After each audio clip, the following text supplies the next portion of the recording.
I got about 10 minutes. I'm gonna make this fast there. All right, so the reality is, here's the thing.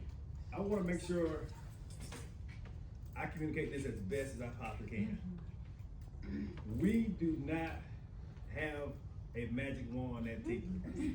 You know, we're gonna give you guys the best that we can give you as it relates to giving those kids strategies and tools to be able to implement once they get back. But we don't have a magic wand that we can just say that they're gonna be angels when they come back. You know, sometimes we get that kind of, you know, energy from teachers, you know, that, and as a matter of fact, I had someone say, well, y'all didn't fix them. You know, that's not what we do. You know, the mindset shift should be though, we're not here to fix students, all right? We're here to equip them, teach them, and give them support. You know, they're not cars, you know, that's not what we do. You know, but again, I think it's important for me to have that communication with you guys so you guys can share that with the teacher, because I think it's important, all right? The right question that should be, why didn't we fix him? It should be, did we implement the strategies when he returned? Now, every program has to, you know, self-check, you know, make sure they're doing things in a proper manner. I know, you know, as we look, when we talk as a staff at the end of the year, what are some ways in which we can be better? You know, how can we be more efficient? One of the ways I think we gotta improve on is, in fact, communicating those strategies that we send back to schools. You know, sometimes, you know, we get to a point where we sit in these conversations and we have these dialogue and we are discussing these things, but there may not be actual paperwork to follow, you know, for you guys can go back and reflect 2 weeks down the road. So I know that's an area where T3 has to improve, you know, getting that type of documentation out there. But here's the thing, once we get it out there, we wanna make sure you guys are really putting forth the effort, not you guys, more so the teachers, are doing some of those strategies that we suggested. Because here's the thing, we'll get called back from schools and they haven't touched any of the strategies that we suggested. Now we realize that we're in a small class setting and we get that, you know, we don't have a classroom of 20, 25 kids, but if we found out that this kid operates better, if you guys are applying these things, then I think it has to be that, don't get me in any trouble, Dr. Barber, but I think it has to be that biblical mindset of saying, this is the lost sheep. You know, the 99, they got to figure it out. I got to be willing to step outside of my box. I got to be willing to see that every kid is not going to be a cookie cutter type of a kid, and utilize some of the things that we've given you that we see work. Now, if they're going to put, you know, somewhat of a pressure on the teacher, perhaps. But again, I just explained, those other 99, they get it. You got to be willing to step outside of that box to make sure that kid gets the same type of a learning experience as the other one gets. Because again, they came to us for a reason. Mm-hmm. So if what the school did worked, then T3 would not be in existence and there would have been no reason for the referral. So that means that the teachers got to be willing to try some of the things that we shared with them that worked and that showed a level of success while he was with us. And some of that is giving them the time and space to go to T3 and watch that child see success in the T3 setting.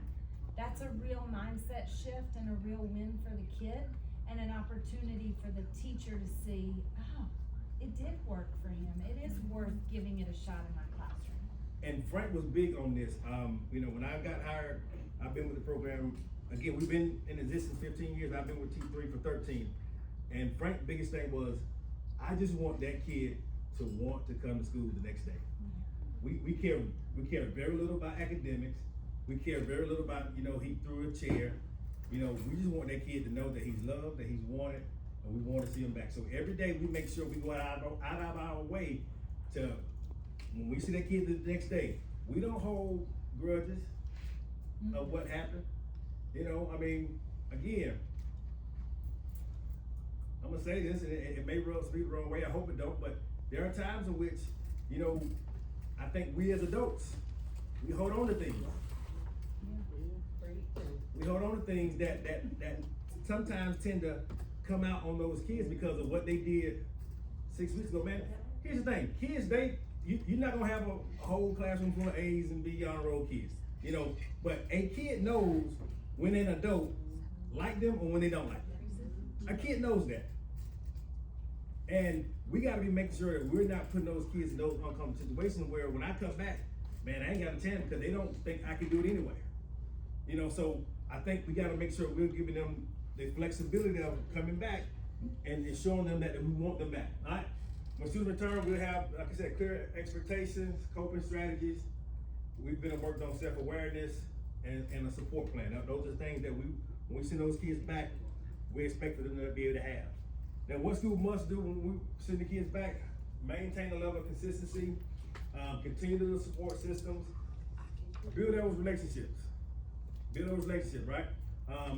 Make sure that the communication is being had. Like I said, we'll have a conversation about the parenting piece, but make sure that continues because, you know, we do ask the parents to stay involved even when the kid goes back. All right?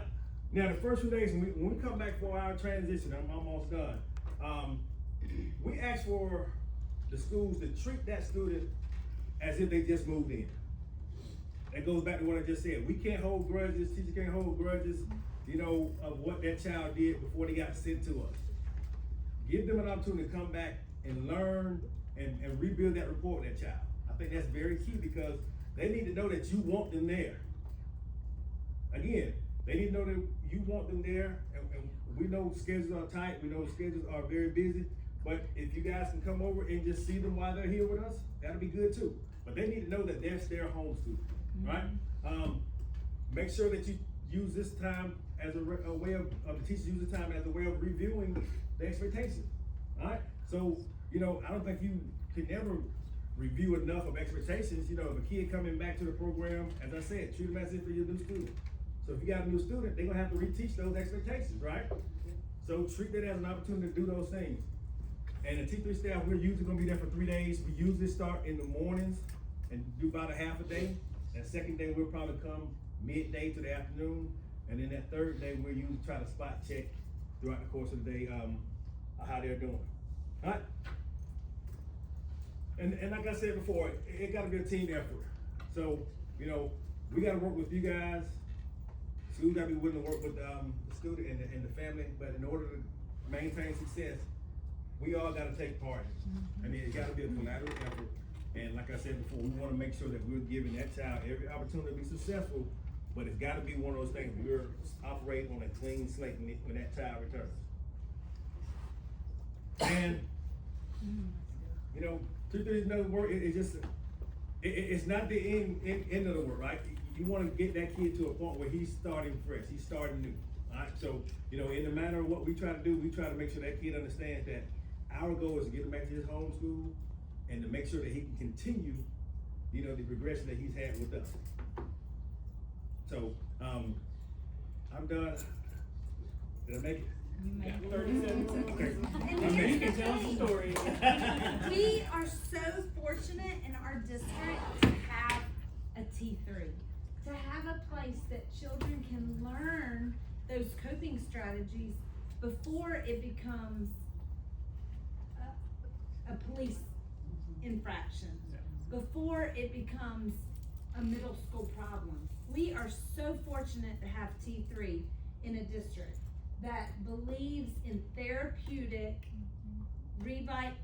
revisions and helping a child learn those coping strategies ahead of middle school. Not every district has a program like this. And we just want to understand, as all of you sit on that team, the shouldered responsibility that we have to pull a child out of a classroom that they know, in many cases have been in that classroom with that teacher for months, and a school for years. The responsibility to say, yeah, we're ready to pull that kid out and put him in a more self-contained placement, not as an IEP, but to learn the therapeutic strategies he or she needs. You've gotta do your part to help make sure that we have the data to do that equitably and ethically. We cannot do it if the data's not there. We won't do it. And I know we've turned down a lot of kids this year. We will not do it if the data does not make the case to do it, okay? If you have questions, reach out to us. I know you're doing a great job of reaching out to Weldon, having him come see the kid. make sure that the data is strong when you're putting a kid up for T3. It is a huge responsibility on the shoulders of that team, and we do not make that decision lightly. We just don't. We look and we have some honest, really hard conversations, and you're sitting in the seat of your partners. You're sitting in the seat of each other to say, I know what they're experiencing. I'm sitting in the same seat with a different face. Make sure the data is there for your counterparts to make those decisions with ease. Okay? Anything else? Now, I just wanna make sure, any questions, comments, criticisms? I just got one question. Yes.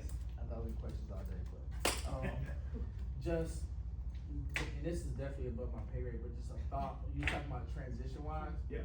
I would love it if, like, there, with transition, if there was like a midway point where students are making that progress, where two things happen, like, it was just part of protocol where the school came and visited, alright, they're making progress, principal, preferably their teacher, to make a visit, but also that student, like, almost taking a field trip back home, being able to come, hey, you've earned the privilege to go back to your own school for a day, so that when they make that transition back to that home school, it's more seamless and. Okay, first, there's no limit on how many times a principal or AP or teacher can go visit T3. So I don't need to put a protocol in place, I just need you to come. You know that baby's over there, just come.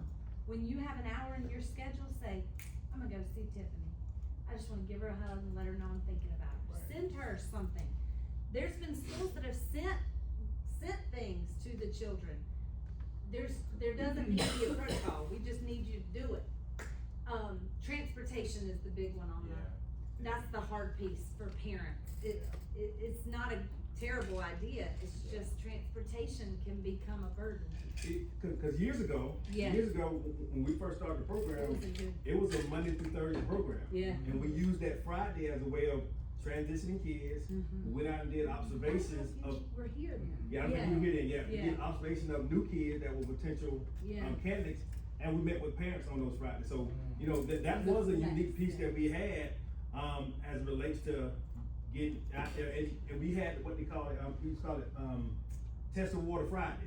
So it was one of those conversations It where really we was. would start to Yeah. send those kids back when we were approaching the status of that black belt, Yeah. and give them a few Fridays at their home school, whether it be half day, full day, we kind of allow that child to determine if we suggested half day.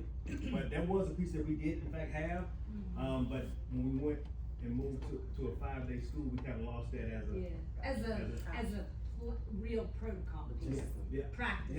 yeah, so, Good thoughts. yeah. Anybody else? I just don't agree when you were talking about your kid. So, I mean, I was teaching his kid in 3rd grade, so I don't agree when He he was knows talking. which kid I'm talking about too. I don't agree, so. Thank you, Mr. Leon. All right, Thank y'all so much for your time. Good stuff, good stuff. Thank you, Thank you. So helpful. We'll get a behavior academies on the calendar for anybody that wants to join, with Lindsay and I. And up next, it is summer reading